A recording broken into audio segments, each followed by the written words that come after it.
अमर जी, बहुत बहुत स्वागत आपका ईटी नाउ स्वदेश में। अच्छा लग रहा है आपसे चर्चा की शुरुआत करते हुए। काफ़ी कह सकते हैं डिस्काउंटेड और लोअर प्राइस पे ये डील हुई है। और अगर हम देखें, जैसा हम अपनी जानकारी में भी बता रहे थे कि मौजूदा भाव से 64% डिस्काउंट 555 करोड़ रुपए में ये डील हुई है। तो क्या नेगोशिएशंस की इसमें बहुत बड़ी भूमिका रही है? सबसे पहले तो धन्यवाद मुझे अपने चैनल पे इनवाइट करने के लिए। अ, मैं ये बोलूँगा कि हमारा जो व्यू ऑफ वैल्यू था वो मार्केट प्राइस स्पेसिफिकली से नहीं ड्रिवन था, क्योंकि हमें काफ़ी फैक्टर्स देखने पड़ते हैं। हमें देखना पड़ता है कि EBITDA मल्टीपल उस मार्केट प्राइस में क्या रिफ्लेक्ट हो रहा है। अगर आप देखें तो ग्रोथ प्रोस्पेक्ट्स क्या हैं, उस बेसिस से अगर आप देखें कैश फ्लोज जो जनरेट होंगे, उससे वेरियस वैल्यूएशन सिनेरियोज क्रिएट किए गए थे, एक्सेट्रा एक्सेट्रा। तो वैल्यू एक तो है मार्केट, और दूसरा है जो इंट्रिंसिक वैल्यू अगर आप देखें बिजनेस का based on all these factors. तो जो थिनली ट्रेडेड स्टॉक्स जैसे एसएमएल का स्टॉक काफी इतना वॉल्यूम ट्रेड नहीं होता है, उसमें थोड़ा डिफिकल्ट हो जाता है रिलाई करने का स्पेसिफिकली मार्केट प्राइस में। दूसरा, आप अगर देखें तो मार्केट प्राइस भी काफी इंक्रीज हुआ है कुछ दिनों से।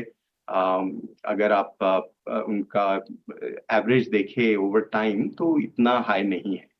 सो इसलिए ये सब फैक्टर्स कंसिडर किए गए थे। और आप अगर देखें दूसरी तरफ, सुमिटोमो और इसूजू भी बहुत बड़े ग्लोबल ब्रांड्स हैं, उनके भी एक व्यू होता है वैल्यूएशन का। उनको काफी बढ़िया समझ है कि क्या प्रॉपर वैल्यूएशन है।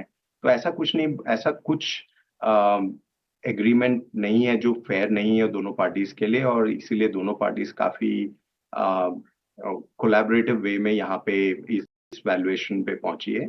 और हम बोलेंगे कि बहुत प्रोट्रैक्टेड नेगोशिएशन भी नहीं था।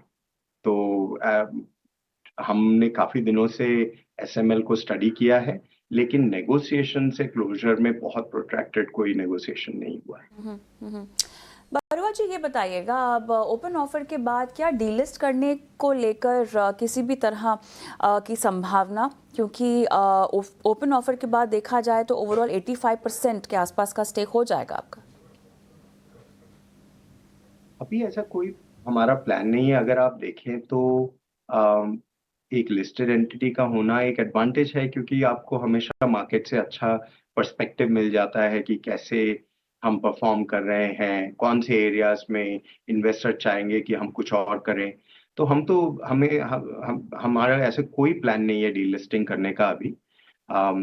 और अगर कोई फ्यूचर में ऐसा कोई बात हुई तो हम डेफिनेटली उस टाइम पे बात करेंगे, लेकिन एज ऑफ नाउ ऐसा कोई प्लान नहीं है। ठीक है बरुआ साहब, अब हमें ज़रा माइनॉरिटी इंटरेस्ट के नज़रिए से भी बताइए कि क्या प्लानिंग है इसे प्रोटेक्ट करने की। देखिए, जहां तक माइनॉरिटी शेयर होल्डर्स हैं, ओपन ऑफर दिया जा रहा है, उनके ऊपर है कंप्लीटली। और हम तो चाहते हैं कि इन्वेस्टर बेस काफी ब्रॉड हो। हम चाहेंगे कि और इन्वेस्टर्स हम अट्रैक्ट करें। और माइनॉरिटी शेयर होल्डर्स महिंद्रा के हर ग्रुप कंपनीज में हैं और काफी हैप्पी हैं, क्योंकि महिंद्रा अपने शेयर होल्डर्स, अपने स्टेक होल्डर्स को सबसे ऊपर रखती है, उनके इंटरेस्ट को सबसे ऊपर रखती है। तो इस केस में भी कोई डिफरेंस नहीं होगा। हम जैसा हमने अभी प्रेस मीट में कहा था, और अनिश शाह जी ने कहा था कि हम चाहते हैं कि ये एक इन्वेस्टर का डिसीजन हो कि वो इस स्टॉक में रहें या इस स्टॉक से एग्जिट करें। तो ओपन ऑफर आउट है। अगर ओपन ऑफर अच्छी तरह सब्सक्राइब हो, ग्रेट। अगर नहीं भी हुआ तो हमें कोई ऐसी अर्जेंसी नहीं है कि हम और स्टेक खरीदे या कुछ। 59% में as promoter we are quite happy. अच्छा, सीवी में आपके मार्केट शेयर को लेकर बात करना चाहते हैं। यहाँ पर किस तरह से सिनर्जीज मिलती हुई दिखाई दे रही हैं? मैं पहले ग्रोथ से शुरू करूंगा, फिर कुछ और एस्पेक्ट्स जो सिनर्जीज के हैं वो बात कर सकते हैं हम कॉस्ट वगैरह में। ग्रोथ एस्पेक्ट से देखा जाए तो हमें लगता है कि हमारा जो स्टेटेड ऑब्जेक्टिव है, आज की डेट में जब ये दोनों बिजनेसेस साथ में देखा जाए तो अराउंड 6% मार्केट शेयर है। हम चाहते हैं कि हम अराउंड 10 to 12% शेयर पहुंचे F31 तक, और उसके बाद उसको डबल किया जाए नेक्स्ट 5 years में। ये हमारा एम्बिशन है। ये हम इसलिए स्टेट कर रहे हैं क्योंकि एक बिजनेस के लिए एम्बिशन होना बहुत जरूरी है, क्योंकि वो फिर डिसीजंस वैसे ड्रिवन होते हैं। और ये हमारे ग्रुप का एक फिलॉसफी है कि एम्बिशन होना चाहिए, क्लियर राइट टू विन होना चाहिए और बहुत स्ट्रांग एग्जीक्यूशन होना चाहिए उसके लिए। तो हमने ये ऑब्जेक्टिव स्टेट किया है।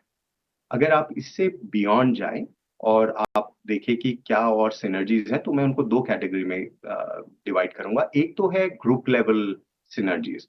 ग्रुप लेवल सिनर्जीज में आप देख लीजिए महिंद्रा लॉजिस्टिक्स हो या महिंद्रा एक्सेलो हो या इवन हमारा जो रिन्यूएबल बिजनेस है जो कैप्टिव पावर प्लांट्स क्रिएट कर रहा है अभी हमारे एएफएस बिजनेस के लिए, उन सब में अपॉर्चुनिटी है ग्रुप लेवल पे हम कुछ रियलाइज करें सिनर्जी। दूसरा आप अगर ठीक है सर, अब जरा मैं इंडस्ट्री के लिहाज से भी थोड़ी चिंताओं की बात करूंगा। क्या चीन से रॉ मटेरियल यानी कच्चे माल के अगर पर्सपेक्टिव से समझना चाहें तो किसी तरह का शॉर्टेज जो है वो इंडस्ट्री इस वक्त उसका सामना कर रही है? देखिए, हमारा वो आउटलुक भी हम मई 5 को पूरा शेयर करेंगे। हमें लगता है कि इंडिया में काफी पोटेंशियल है। हम जनरली पॉजिटिव हैं इंडिया के market both at a macro level plus segments में भी। हाँ, थोड़ा up and down quarter to quarter हो सकता है। कुछ अभी गर्मी काफी पड़ रही है, उसके कारण कुछ अप एंड डाउन हो सकता है, लेकिन इन जनरल अगर आप देखें जो हमारा फोकस रहता है वो रहता है कि एक लॉन्ग टर्म ट्रेंड, और वो लॉन्ग टर्म ट्रेंड हम ओवरऑल काफी पॉजिटिव।